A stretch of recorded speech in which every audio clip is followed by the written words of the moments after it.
The basic idea behind how blackjack is played is quite simple. You and your dealer place bets on your cards. The goal is to make your hand as close to 21 as possible and win an equal amount of your bet. If you fail to do so, you lose the bet. The only exception is if you bust or the dealer's hand comes close to 21. Basic strategy in blackjack. There are a few basic rules to follow when playing blackjack. One of them is the basic strategy. This strategy revolves around the idea that the dealer should always be dealt with 16 cards worth 10 points. The player should never risk getting a hand with a value lower than 10 or the dealer will be more likely to bust. By using the basic strategy, the player can get as close to 21 as possible without taking large risks. These basic rules are based on statistical calculations and permutations. They are a reliable playing guide that can help you maximize your winnings. Keep a copy of the basic strategy table with you when you play blackjack. It can be printed out or displayed on your computer screen. It will help you make the right decision as time goes by. Blackjack players should always remember that using a basic strategy does not guarantee them a huge amount of money, but it will increase the chances of winning a lot. In fact, blackjack players who follow a basic strategy often outperform those who play instinctively. However, even when following these guidelines, Lady Luck can come up with a big surprise. Therefore, it's important to stick with the basic strategy on every decision you make when playing blackjack. A basic strategy should include when to surrender. While it is not always possible to surrender, surrendering allows a player to escape an unfavorable position and can result in less long-term loss. For instance, when the dealer has a hard 15 or a hard 16, the player should surrender. However, this strategy can also be applied when the dealer has a hard 9 or an A. While basic strategy will not guarantee a player an edge over the house, it is the ultimate guide in playing blackjack. By following it, the player will lose the least possible amount of money over the long run. This is important, since it ensures the greatest return to player, RTP, meaning that your bankroll will last longer and you'll get more bang for your buck. Rules of the game. While the rules of blackjack can be complex and confusing for novice players, you can easily master them with practice. The more you practice, the more you will notice patterns and will be able to play a perfect game of blackjack. If you don't have time to learn blackjack rules in a casino, you can easily learn the rules of blackjack online. Once you have a basic strategy down, you can use it to play blackjack online. In a game of blackjack, players are dealt 2 cards, one face up, and the dealer receives one face down. If a player gets an ace, they can either hit or stand. A player can purchase insurance to protect themselves against the dealer getting a blackjack. This insurance bet costs half of the stake, but pays 2 to 1 if the dealer gets a blackjack. In blackjack, the player with the highest hand wins. A blackjack is a pair of 10s and an ace. This hand is the strongest. It beats any other hand that is close to 21. The player with a blackjack hand is considered to have a natural blackjack. However, a player with a blackjack hand can also lose if the dealer gets a blackjack as well. In blackjack, the objective is to beat the dealer's hand. You must be able to beat the dealer's hand without exceeding his total. Initially, only 2 decks were used, but in the 1970s, casinos began using 4 decks. In addition, players may hold a single hand. However, the cards must be kept above the table surface.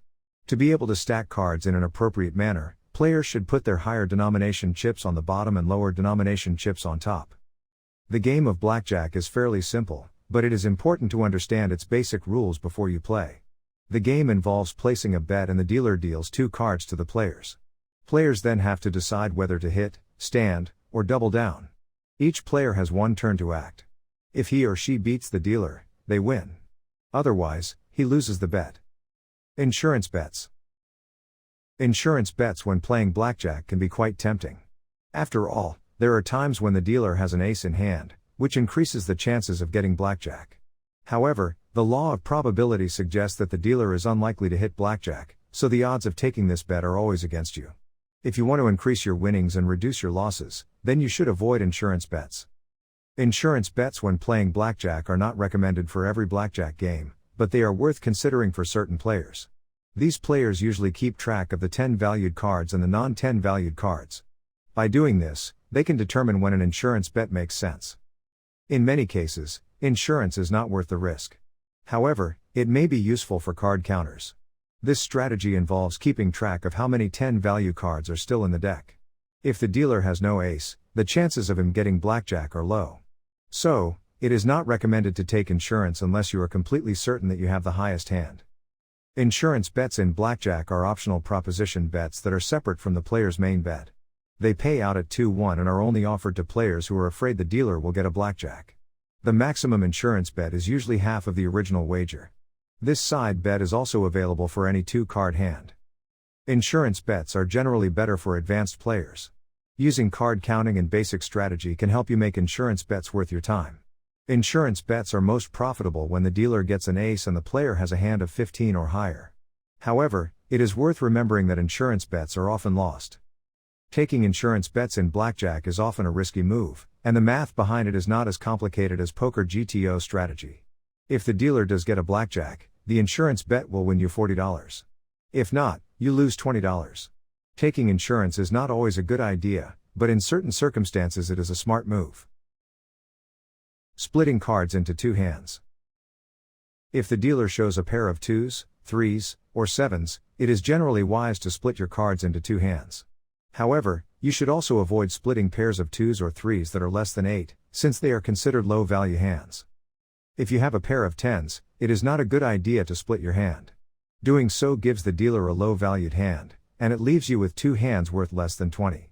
In addition, you'll be putting yourself in a difficult situation if you can double down. Another important rule to remember when splitting cards into 2 hands when playing blackjack is to remember that the dealer's up card is an important consideration. If the dealer shows an ace, re-split the hand. An ace makes it easier to hit 21. However, playing 2 aces as 1 hand is not a good strategy. This is because a picture card on a 2 will give you 12 or less. Splitting cards into 2 hands when playing blackjack is a critical move. While many players think that splitting a pair of cards gives them 2 new hands, splitting 2 cards in a blackjack game gives players 2 new chances to beat the dealer.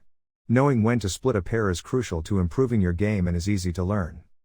Once you've split your cards, you may decide to go ahead with the double down. If your hand has 10 or 11, this is the best option. The second choice is to stand on any hand with 9 or less. Those with an 11 or 12 are usually best left alone, but you must be careful not to double down. In blackjack, splitting your cards into 2 hands increases your chances of hitting 21. It also increases your chances of winning when you're dealt an ace.